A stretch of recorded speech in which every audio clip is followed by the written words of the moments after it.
Welcome to the Automotive Understand the Car, Not Just the Noise.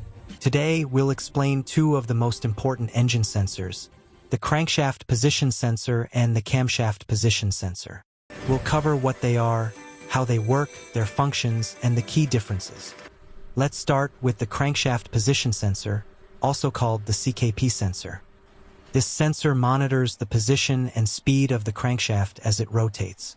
The crankshaft converts piston movement into rotational power, and the CKP sensor tells the ECU exactly where the crankshaft is at all times. As the crankshaft spins, the sensor reads teeth on a reluctor wheel or tone ring. Each tooth passing the sensor creates an electrical signal, which is sent to the ECU. The crankshaft sensor performs several critical functions. 1. It controls ignition timing, telling spark plugs when to fire. 2. It controls fuel injection timing, ensuring fuel is injected at the correct moment. 3. It helps the ECU calculate engine RPM. Without a crankshaft sensor signal, the engine will not start or will stall. Now let's look at the camshaft position sensor, also known as the CMP sensor. This sensor monitors the position of the camshaft, which controls valve opening and closing.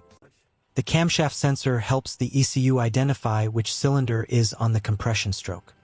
This is extremely important for sequential fuel injection and variable valve timing systems.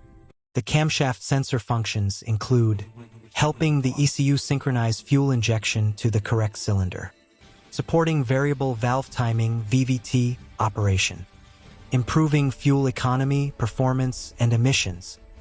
If the camshaft sensor fails, the engine may still run, but with poor performance, misfires, or hard starting.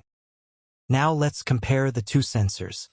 The crankshaft sensor tracks engine speed and piston position. The camshaft sensor tracks valve timing and cylinder identification. If the crankshaft sensor fails, the engine usually won't start at all. If the camshaft sensor fails, the engine may still run, but poorly. Both sensors work together to give the ECU perfect engine timing and control. Common symptoms of sensor failure include check engine light, engine stalling, misfiring, hard starting, and reduced fuel economy. Understanding crankshaft and camshaft sensors helps you diagnose engine problems faster and avoid unnecessary repairs. If you found this video helpful, like, subscribe, and share. This is the Automotive Understand the Car, Not Just the Noise.